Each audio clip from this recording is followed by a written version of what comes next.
ಸಿರುಗುಪ್ಪ ನಗರದಲ್ಲಿ ವಿವಿಧ ಹಿಂದೂಪರ ಸಂಘಟನೆಗಳ ಸಂಯುಕ್ತಾಶ್ರಯದಲ್ಲಿ ಆಯೋಜನೆ ಮಾಡಲಾಗಿದ್ದ ವಿರಾಟ್ ಹಿಂದೂ ಸಮ್ಮೇಳನ ಅದ್ಧೂರಿಯಾಗಿ ನಡೆಯಿತು. ನಗರದ ಪ್ರಮುಖ ಬೀದಿಗಳಲ್ಲಿ ಸಮಾಳ ನಂದಿ ಕುಣಿತ, ಪೂರ್ಣಕುಂಭ ಹೊತ್ತಂತಹ ಮಹಿಳೆಯರು ಮೆರವಣಿಗೆಯ ಮೂಲಕ ನಗರದ ನಿಟ್ಟೂರು ನರಸಿಂಹಮೂರ್ತಿ ಬಯಲು ಜಾಗದವರೆಗೆ ಸಾಗಿದರು. ಇನ್ನು ಸಮ್ಮೇಳನವನ್ನ ಹಾಲ್ವಿ ಮಠದ ಶ್ರೀ ಅಭಿನವ ಮಹಾಂತ ಸ್ವಾಮಿಗಳು ದೀಪ ಬೆಳಗುವ ಮೂಲಕ ಉದ್ಘಾಟನೆ ಮಾಡಿದರು. ಕಾರ್ಯಕ್ರಮದ ಮುಖ್ಯ ಭಾಷಣಕಾರರಾಗಿ ಮಾತನಾಡಿದಂಥ ಹಾರಿಕಾ ಮಂಜುನಾಥ್ ಅವರು 100 ಕೋಟಿ ಹಿಂದೂಗಳಿಗೆ ಇರುವುದೊಂದೇ ದೇಶ, ಅದು ನನ್ನ ಭಾರತ ದೇಶ. ಆದ ಕಾರಣ ದೇಶದ ರಕ್ಷಣೆಗೆ ಎಲ್ಲ ದೇಶಭಕ್ತರು ಮುಂದಾಗಬೇಕು. ನನ್ನ ದೇಶ ಸುರಕ್ಷಿತವಾಗಿ ಇರಬೇಕು ಅಂತ ಹೇಳಿದ್ರೆ ದೇಶದ ಅಸ್ಮಿತೆ ಮತ್ತು ಸನಾತನ ಹಿಂದೂ ಧರ್ಮ ಸುರಕ್ಷಿತವಾಗಿರಬೇಕು ಅಂತ ಹೇಳಿದರು. ನಮ್ಮ ಇಡೀ ಊರನ್ನ ಕೇಸರಿ ತೋರಣಗಳಿಂದ ಶೃಂಗರಿಸಿದ್ದೀವಿ. ಶೋಭಾಯಾತ್ರೆ ಉದ್ದಕ್ಕೂ ರಾಮರಿಗೆ ಜಯಘೋಷಗಳನ್ನು ಹಾಕ್ತಾ ಬಂದಿದ್ದೀವಿ. ನಮ್ಮ ಎಲ್ಲರ ಹೆಗಲ ಮೇಲೆ ಒಂದು ಕೇಸರಿ ಶಾಲ್ಗಳಿದ್ದಾವೆ, ನಮ್ಮ ಹಣೆ ಮೇಲೆ ಕೇಸರಿ ತಿಲಕ ಇದ್ದಾವೆ. ಇದು ಯಾವುದು ಸಾಮಾನ್ಯವಾದ ವಿಚಾರ ಅಲ್ಲ.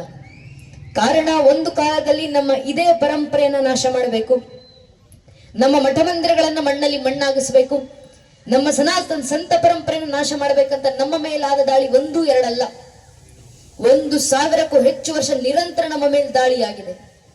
ಇಷ್ಟು ವರ್ಷ ದಾಳಿ ಏನು ಮಹಾ ಅಂತ ನಾವು ಅಂದುಕೊಂಡ್ರೆ ಯಾವತ್ತಾದ್ರೂ ಇತಿಹಾಸದ ಪುಟಗಳನ್ನ ತಿರುವು ಹಾಕಿ ನೋಡಿದಾಗ ನಮ್ಗೆ ಅರ್ಥ ಆಗುತ್ತೆ.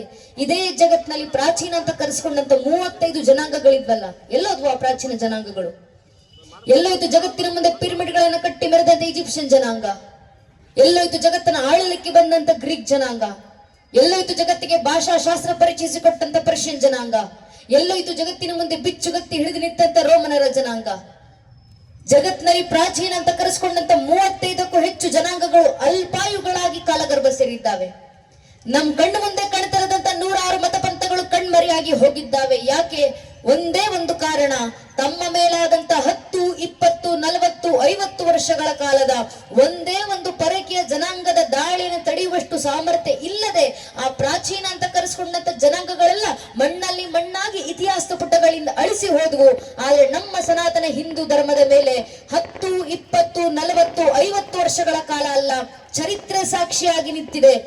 1,372ಕ್ಕೂ ಹೆಚ್ಚು ವರ್ಷ ನಿರಂತರ ನಮ್ಮ ಮೇಲೆ ದಾಳಿ ಆಯ್ತು. ಇಷ್ಟು ವರ್ಷ ನಮ್ಮ ಮೇಲೆ ದಾಳಿ ಮಾಡಿದ್ರು 1-2 ಪರಕೀಯ ಜನಾಂಗದವರ, 1-2 ಪರಕೀಯ ದೇಶದವರ. ನ್ಯೂಸ್ ಅಲರ್ಟ್ ನಿಮ್ಮಿಂದ ನಿಮಗಾಗಿ.